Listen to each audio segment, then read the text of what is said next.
At 3 a.m. Grozny, Russia, an elite Chechen guard stands on the 25th floor balcony of the Grozny-City Tower. He is completely oblivious to the fact that Ukrainian eyes have been locked onto his thermal signature for the last 45 minutes from 18,000 feet.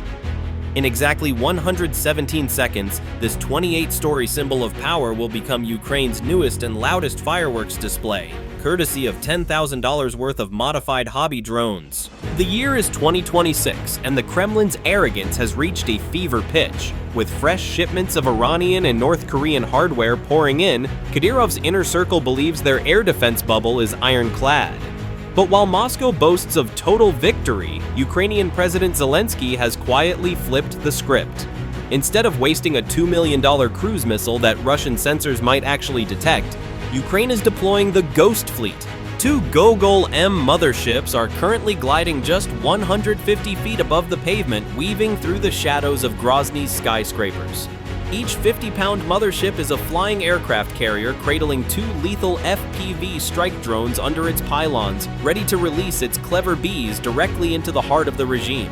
To the million-dollar Russian censors, these 50-pound drones are indistinguishable from a flock of large birds or a glitch in the software. Ukraine has turned the geography of the Chechen capital into an Uno reverse card, forcing Russia's most advanced air defense systems to try and hunt ghosts in a hall of mirrors. The only question remains, can 4 small FPV drones really decapitate a regional power center in a matter of seconds? We are about to find out. 3:02 a.m., 5 miles from the target. The 2 GOGOL-M motherships are no longer gliding over open fields, they are now threading the needle through Grozny's industrial outskirts. At an altitude of exactly 150 feet, the pilots are fighting more than just the Russian military. They are fighting the laws of aerodynamics. To the average observer, a 20-foot wingspan seems large, but when you're flying it at 85 miles per hour between power lines and Soviet-era smokestacks, it's like trying to thread a needle with a sledgehammer while riding a roller coaster. This is where the Ghost Fleet proves its worth. Standard FPV drones would have lost signal miles ago due to the heavy Russian electronic warfare jamming and the physical obstructions of the city. It is an environment that should be a graveyard for drones. But Mothership 2 is positioned 2 miles back at a slightly higher altitude, acting as a high-bandwidth encrypted relay station. It creates a digital daisy chain that punches through the Russian jamming. The thick Caucasus fog, which Kadyrov thought would hide his movements, is now being weaponized against him. The cold, moisture-heavy air creates a natural shroud that masks the heat signatures of the GOGOL-M's electric motors, making them nearly invisible to Russian infrared sensors. However, the mission nearly meets a premature end.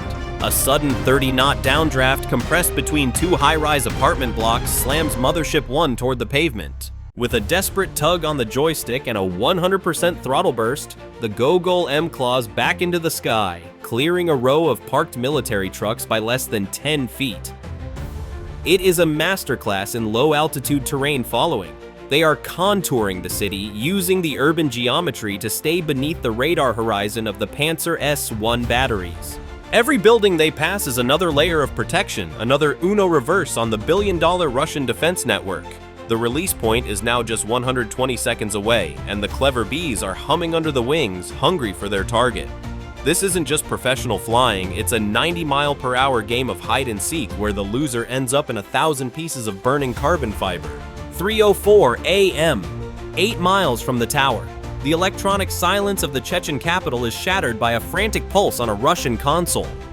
Inside a Pantsir S-1 command vehicle, the operator's radar suddenly pings.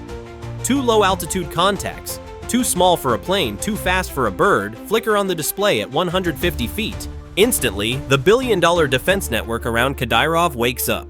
The Pantsir's twin 30mm autocannon slew 180 degrees in a mechanical blur, their targeting computers frantically trying to separate the Ghost Fleet from the sea of urban clutter.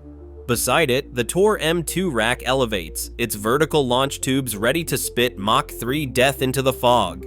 These are the crown jewels of Russian air defense, systems designed to swat NATO cruise missiles out of the sky. But the Russians are realizing that their high-tech sensors are being throttled by the very city they are meant to protect. Every time the radar locks on, the GOGOL-M motherships dip behind a government building or a concrete apartment block. It's like trying to track a shadow in a hall of mirrors. On the ground, Kadyrov's elite guard, armed with AK-12 assault rifles and thermal-equipped Igla-S missiles, scramble to the rooftops. They flick on massive, stadium-grade searchlights, slashing through the fog with pillars of white light, searching for the whisper of an electric motor. To the Russian operators, this is an electronic nightmare.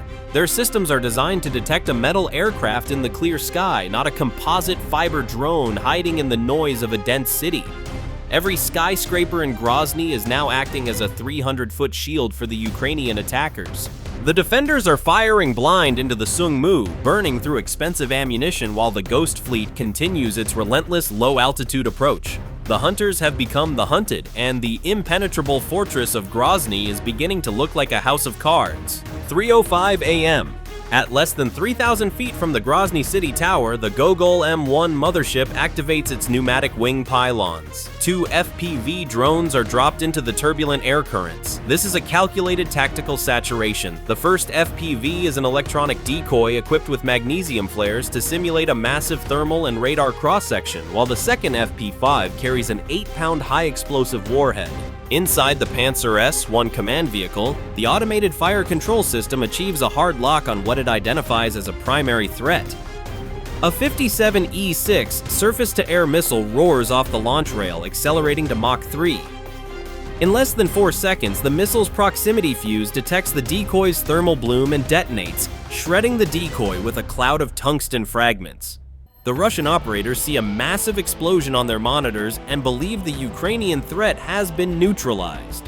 But the 57E6 missile hit a $500 decoy, not the strike package. While the Russian crew celebrates the kill, GOGOL-M2 has already banked around the opposite side of the skyscraper and released its own set of FPV strike drones. Now, 4 separate FPVs are screaming toward the Grozny-City Tower from different vectors, flying at 90 miles per hour and staying below 50 feet. The Pantsir S1 radar, already struggling with urban clutter and the smoke from its own missile launch, cannot reacquire 4 independent low-altitude targets fast enough. Ukraine has successfully overwhelmed a $15 million air defense system using a handful of plastic drones and a few pounds of high explosives. The FPVs are now 45 seconds from the glass facade of the Council of Security, and the Russians are effectively defenseless. 3:06 a.m. The airspace around the Grozny-City Tower transforms into a vortex of steel and fire. Realizing their 57E6 missiles are failing to stop the ghosts, the Russian operators switch to manual override for the Pantsir S1's twin 2A38M 30mm autocannons. These cannons are capable of spitting out 5,000 rounds per minute, creating a literal wall of lead in the gap between the office buildings. One FPV strike drone, designated B3, takes a 30mm fragment to its composite frame. The drone stutters, fighting the turbulence of the incoming rounds while tracers streak past the camera like angry fireflies. Simultaneously, on the rooftop of the Grozny-City Tower, a Chechen guard shoulder fires an Igla-S MANPADS. The infrared seeker locks onto the thermal exhaust of the GOGOL-M Mothership and launches with a deafening roar. But the Ukrainian Ghost Fleet is about to reveal its ultimate insurance policy. As the Igla-S missile closes the gap at Mach 2, the operator of GOGOL-M executes an evasive dive. The mothership plunges from 150 feet down to just 80 feet, disappearing into the narrow concrete canyons of the Grozny streets. The Igla-S, designed to track high-heat jet engines against a clear sky, loses its lock against the thermal background of the heated buildings. The missile overshoots and slams into a nearby vacant parking structure, a $100,000 failure.